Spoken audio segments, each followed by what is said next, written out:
My name is Adrian, and if you're reading this, it's probably because word got out about what happened at Wellington and Pierce. You know, the scandal that made headlines for weeks, the one people still whisper about in hushed tones during coffee breaks or over late-night drinks. But before I get to all of that, let me start from the beginning. Because none of this would have happened if not for one seemingly small act, a single forwarded email. I've worked at Wellington and Pierce for nearly a decade now. It's a marketing firm with offices spread across 3 continents, but our headquarters here in Chicago is where the magic happens, or so they say. The company prides itself on being innovative, forward-thinking, and ruthlessly competitive. And yeah, sure, we've won awards, landed big clients, and churned out campaigns that went viral overnight. But behind those glossy magazine spreads and press releases lies something far less glamorous. Office politics. Cutthroat, soul-crushing office politics. For years, I was just another cog in the machine, a senior strategist who stayed under the radar while quietly climbing the ranks. My corner office on the 25th floor wasn't fancy by any means, but it had character.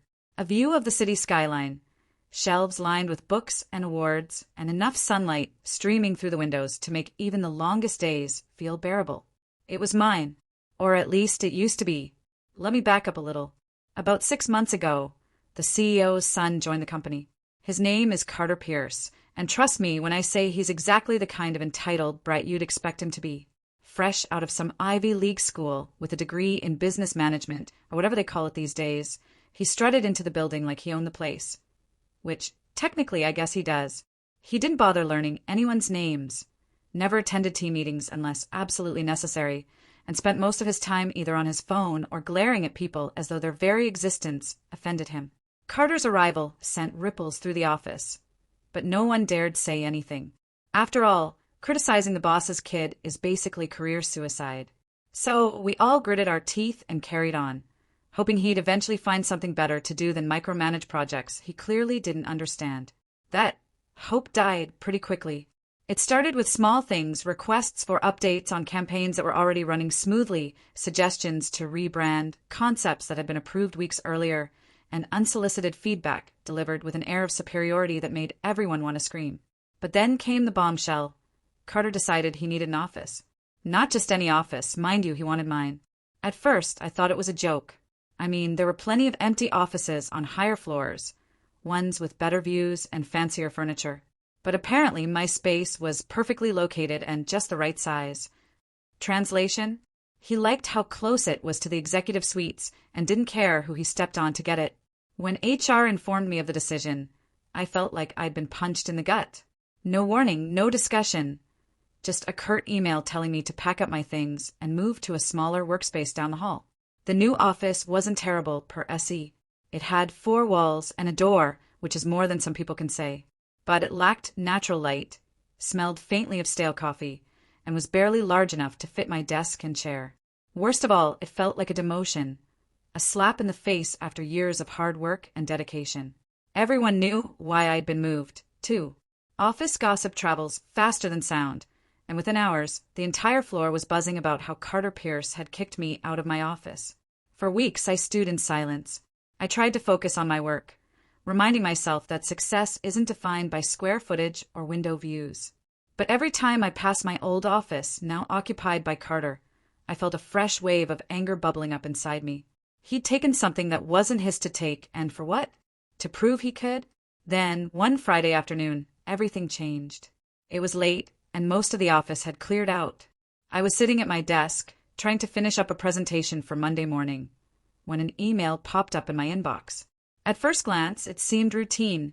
A weekly update from the IT department about system maintenance scheduled for the weekend. But as I scrolled through the message, something caught my eye. Attached to the email was a document labeled Project Phoenix Budget Breakdown. Curiosity got the better of me, so I opened the attachment. What I found inside made my blood run cold. Project Phoenix was a top-secret initiative spearheaded by Carter himself. Rumors about it had been floating around for weeks, but no one outside the executive team knew any details. According to the budget breakdown, however, Project Phoenix wasn't just ambitious, it was reckless. Millions of dollars allocated for untested technologies, partnerships with dubious third-party vendors, and contingency plans that read more like wishful thinking than actual strategies. Worse still, buried deep within the document was evidence of potential legal violations. Contracts signed without proper approvals, funds redirected from other departments without authorization, and clauses that seemed designed to benefit certain individuals rather than the company as a whole. My heart raced as I stared at the screen. This wasn't just incompetence, it was corruption. And Carter was at the center of it all. For a moment, I considered deleting the email and pretending I'd never seen it. After all, blowing the whistle on the CEO's son would be risky, to say the least. But then I thought about everything I'd sacrificed for this job. The long hours, the missed family dinners, the countless nights spent staring at spreadsheets instead of sleeping. I thought about how Carter had waltzed in and taken what was rightfully mine without a second thought. And I thought about the dozens of colleagues who had worked tirelessly alongside me, only to see their efforts undermined by someone who cared more about power than progress. That's when I made my decision. I forwarded the email, but not to HR or the executive team. That would have been too predictable. Instead, I sent it to someone who could truly appreciate its significance. Victoria Langley, a journalist known for her investigative pieces on corporate scandals. Over the years, she'd exposed fraud, embezzlement, and misconduct at some of the biggest companies in the world. If anyone could shine a light on what was happening at Wellington and Pierce, it was her. Hitting send felt like stepping off a cliff. For a split second, I wondered if I'd just ruined my life. But then a strange sense of calm washed over me. Whatever happened next, I told myself I'd done the right thing. The following Monday, I walked into the office expecting chaos. Surely, someone must have noticed the leak by now. But, to my surprise, everything seemed normal. Carter breezed past me in the hallway, clutching a cup of coffee and looking as smug as ever. My co-workers chatted idly about their weekends, oblivious to the storm brewing just beneath the surface. Hours turned into days, and still nothing happened. I began to doubt whether Victoria had even received the email, or worse, if she'd dismissed it as irrelevant. Maybe I'd overestimated the importance of what I'd uncovered. Maybe I'd risked everything for nothing. And then, on Wednesday morning, the first crack appeared. It started with a phone call. I was in the middle of a meeting when my cell buzzed in my pocket. Glancing at the screen, I saw Victoria's name flash across it. Excusing myself, I stepped into the hallway and answered. "Adrian," she said, her voice sharp and urgent. "We need to talk." Over the next hour, she filled me in on what she'd discovered. The budget breakdown had been just the tip of the iceberg. Using the information I'd provided, she dug deeper, uncovering a web of deceit that stretched far beyond Carter and Project Phoenix.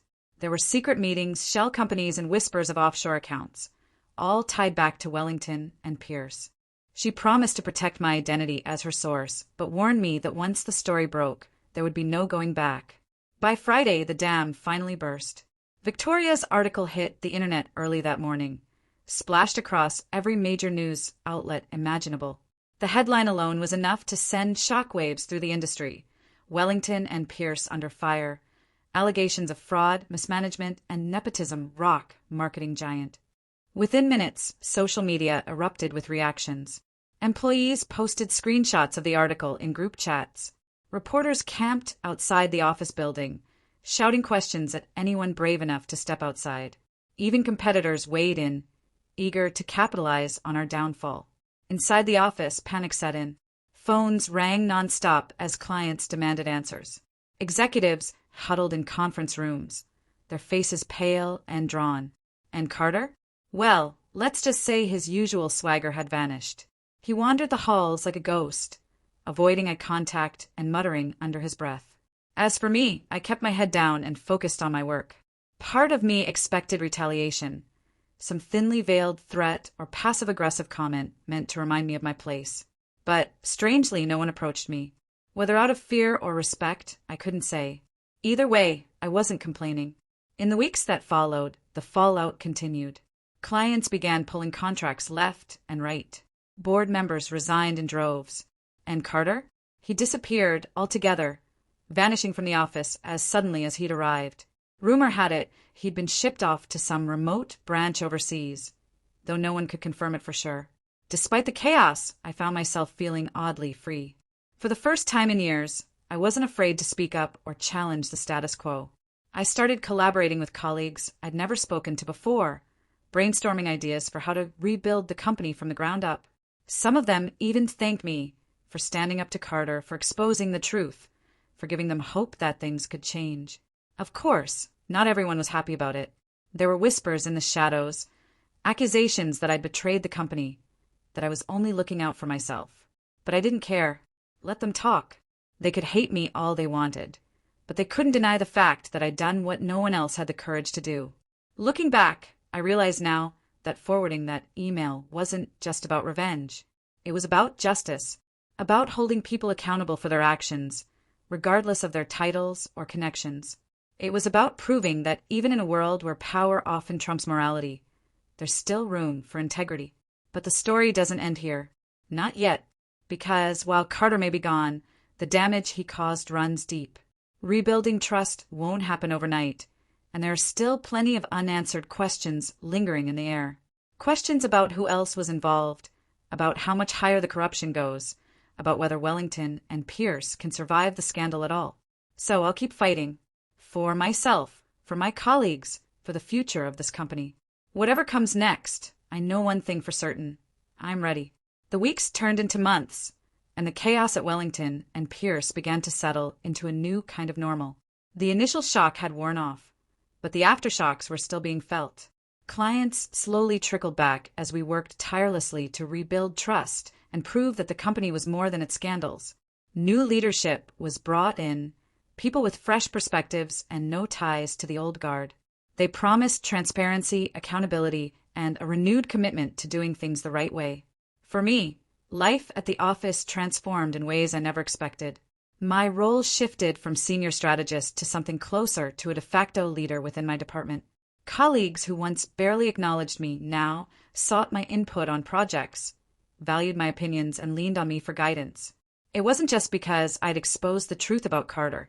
It was because I'd shown them what courage looked like when everything seemed hopeless. But not all changes were positive. Some employees left voluntarily, unable to stomach working for a company tainted by scandal. Others were let go as part of the restructuring process. Each departure weighed heavily on me, even though I knew it was necessary for the greater good. Change always comes with sacrifice, and this was no exception. Carter's name became taboo around the office. No one mentioned him unless absolutely necessary, and even then it was usually in hushed tones. Occasionally, I'd hear rumors about him, working odd jobs in Europe, trying and failing to start his own business, or living off family money while pretending none of this ever happened. Whatever he was doing, I hoped he'd learn something from the experience. Accountability doesn't have to be punishment. It can also be a lesson. Whether he saw it that way, though, was anyone's guess. As for Victoria Langley, she became somewhat of an ally after her article broke. We stayed in touch, occasionally meeting for coffee to discuss the ongoing fallout and how it might shape corporate culture moving forward. She admired my bravery, but I reminded her and myself that I hadn't acted alone. There were others who had quietly supported me along the way, offering advice or simply standing by my side when tensions ran high. Courage isn't solitary, it's collective. One day, about 6 months after the scandal first erupted, I received an email from HR asking me to meet with the interim CEO. My stomach churned as I walked to the executive suite, a place I'd rarely ventured before. When I entered the corner office, the same one Carter had stolen from me, I found myself face to face with someone unexpected. Rachel Monroe, one of the newly appointed executives tasked with turning the company around. Rachel greeted me warmly, gesturing for me to take a seat. Her demeanor was calm but firm, the kind that inspired confidence without demanding it. After exchanging pleasantries, she got straight to the point. "Adrian," she said, folding her hands on the desk in front of her, "I want to thank you for what you did. Not many people would have had the courage to stand up like you did." I nodded, unsure of where this conversation was headed. It wasn't easy, I admitted, but I felt like it was the right thing to do. "And it was," Rachel replied. "Because of you, we've been able to root out some deeply entrenched issues within this company. Issues that might have continued unchecked if you hadn't spoken up." She paused, studying me carefully, "Which brings me to why I asked you here today. Adrian, I'd like to offer you a promotion to Director of Strategic Initiatives. Your insights, your integrity, and your ability to navigate complex situations make you the perfect candidate for this role. We need people like you leading the charge as we rebuild." I stared at her, stunned. This was the last thing I'd expected. For so long, I'd been content staying in the background, letting others take the spotlight. But now, here was an opportunity to step into a position of real influence, to help shape the future of Wellington and Pike. I don't know what to say," I stammered. "Say yes," Rachel said with a smile. "You've earned it." And so I did. Over the next year, I threw myself into my new role with everything I had. Together with Rachel and the rest of the leadership team, we implemented sweeping changes aimed at fostering transparency, collaboration, and ethical decision-making. Employees were encouraged to speak up without fear of retribution, and regular town hall meetings gave everyone a voice in shaping the company's direction. Slowly but surely, Wellington and Pierce began to heal. As for my old office, the one Carter had taken from me, I eventually moved back in. It felt symbolic reclaiming that space. A reminder that, sometimes, justice finds its way home. Looking out the window one evening, I reflected on everything that had happened. The anger, the fear, the uncertainty, it all seemed like another lifetime now. But through it all, I discovered something profound. Strength isn't about power or control. It's about doing what's right, even when it's hard. About standing firm in your convictions, even when the world seems determined to knock you down. And maybe that's the greatest victory of all.